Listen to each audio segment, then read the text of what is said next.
அந்த சட்டல மாட்டாதா மைக் பக்கத்துல கையில இருக்கு பிரஸ் எடுத்துங்க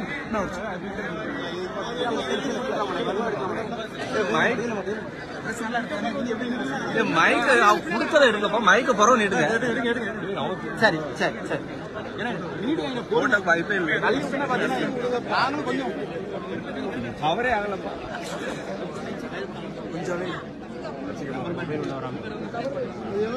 சத்யா கவரே ஆகல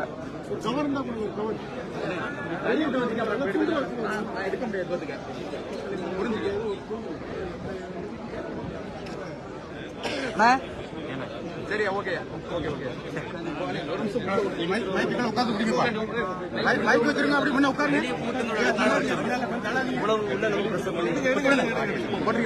எல்லாம் தள்ளி நிக்கலாம் போட்டு கலந்து டிஸ்டர்ப் பண்ணிட்டே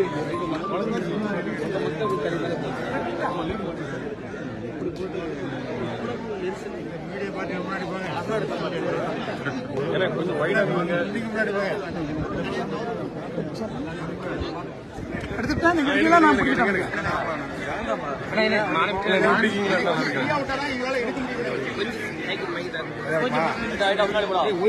கொஞ்சம்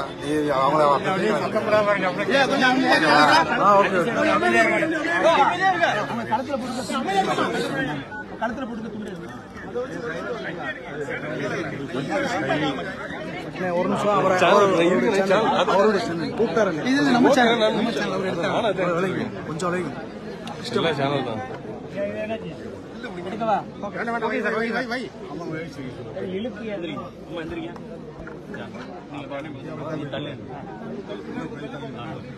எங்களை தள்ளாதுங்க கொஞ்சம் மீது சைடுல மக்களை கொஞ்சம்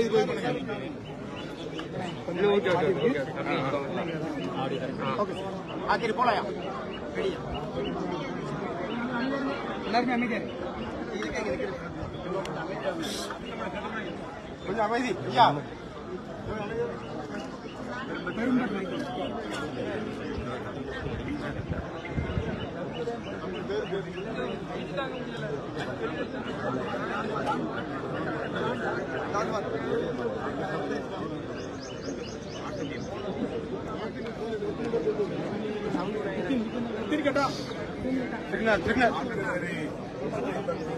காலனி பகுதியைச் சார்ந்த ஜான் மற்றும் வட இந்திய இளைஞர் சில நாட்களுக்கு முன்பு அடையாளம் தெரியாதவர்களால் கொடூரமாக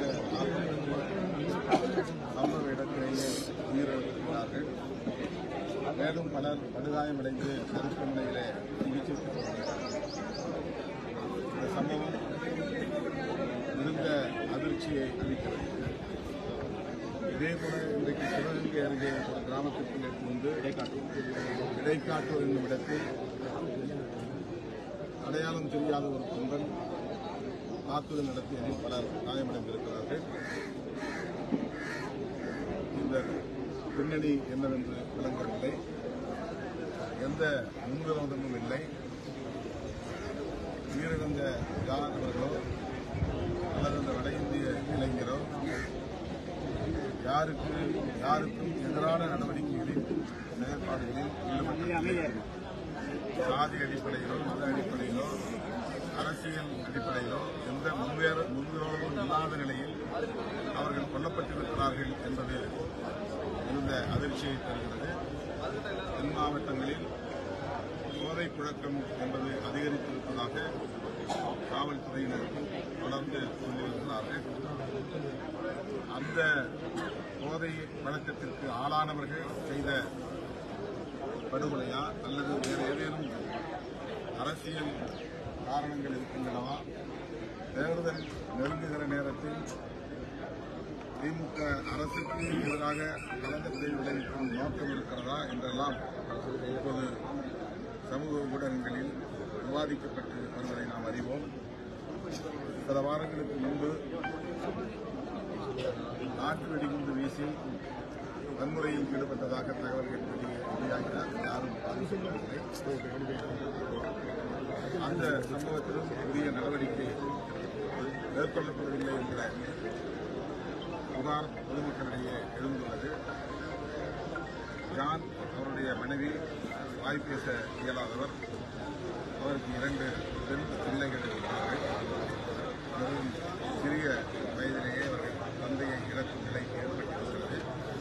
எனவே இந்த படுகொலை சம்பவத்தில் சம்பந்தப்பட்டவர்கள் யாராக இருந்தாலும் அவர்கள் மீது உரிய நடவடிக்கை எடுக்க வேண்டும், கடும் நடவடிக்கை எடுக்க வேண்டும்.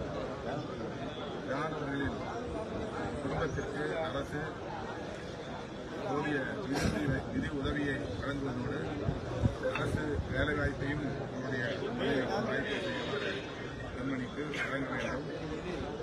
மாவட்ட ஆட்சியரிடம் பேசினோம். கலைஞர் கனவு இல்லம் கட்டுவதற்கு அந்த அம்மையாருக்கு கலெக்டர் கூறியிருக்கிறார். அரசு வேலைவாய்ப்பை வழங்குவதற்கும் ஏற்பாடு செய்யப்படும் என்று சொன்னார். அதேபோல வட இந்திய இளைஞரின் குடும்பத்திற்கும் நிதி உதவி, அவர்கள் குடும்பத்திற்கான வீடு, அதாவது கலைஞர் கனவு இல்லம் எப்படி இந்த குடும்பத்திற்கு வழங்கப்பட்டிருக்கிறதோ அதுபோல அந்த குடும்பத்திற்கும் வீடு வழங்க வேண்டும் என்ற கோரிக்கையை மாவட்ட ஆட்சியர் பரிசீலிப்பார்கள். இந்த சம்பவத்தின் பின்னணியில் வேறு ஏதேனும் அரசியல் காரணங்கள் இருக்கின்றனவா என்பதை கட்டாயம் கண்டறிய வேண்டும். போதை பழக்கம் மட்டும்தான் காரணமா என்றாலும் அதிலிருந்து மக்களை பாதுகாப்பதற்கு தீவிரமான நடவடிக்கைகளை அரசு காவல்துறை மேற்கொள்ள வேண்டும். இதில் தொடர்புடைய யாராக இருந்தாலும் அனைவரையும்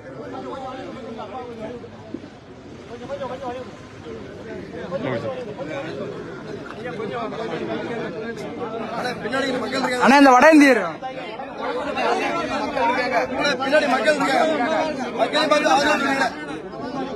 எல்லாரும் வழி விட்டுக்காக விளையாடும். அண்ணே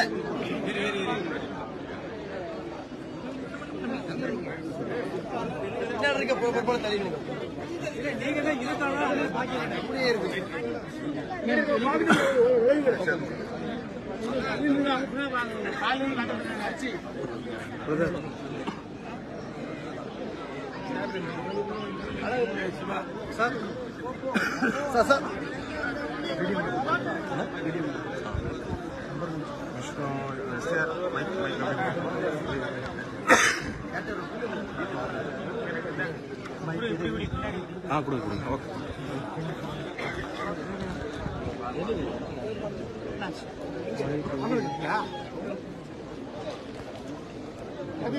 கொஞ்சம்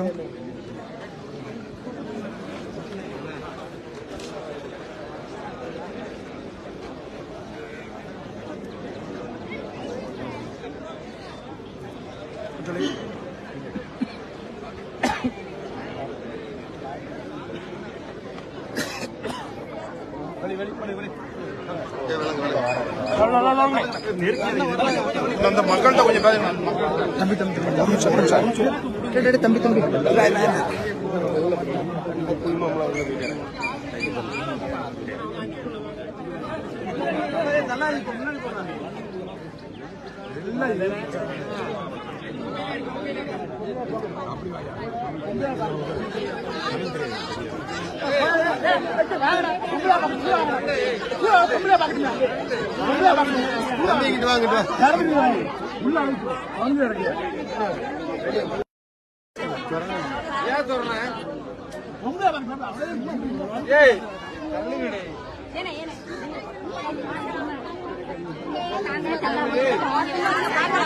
மாட்டோம் மாட்டோம்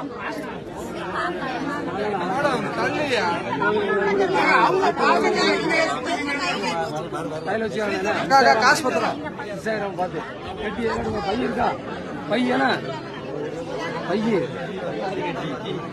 நீங்க என்ன வீட்டுக்கு வாங்க கொண்டு போயிருங்க அப்ப எந்திரிக்க சொல்லுவாங்க கூட்டு போங்கண்ணே மிஸ் ஆகிட்டு வச்சுக்கணும் கவனமா போகணும் கூட்டத்தில் போற வச்சுக்கணும் கையில் அப்படியே வச்சு ரெண்டா வச்சுக்கலாம்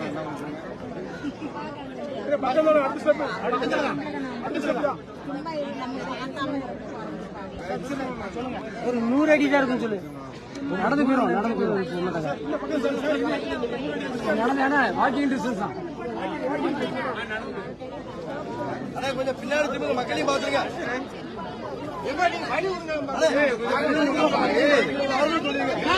ஆமா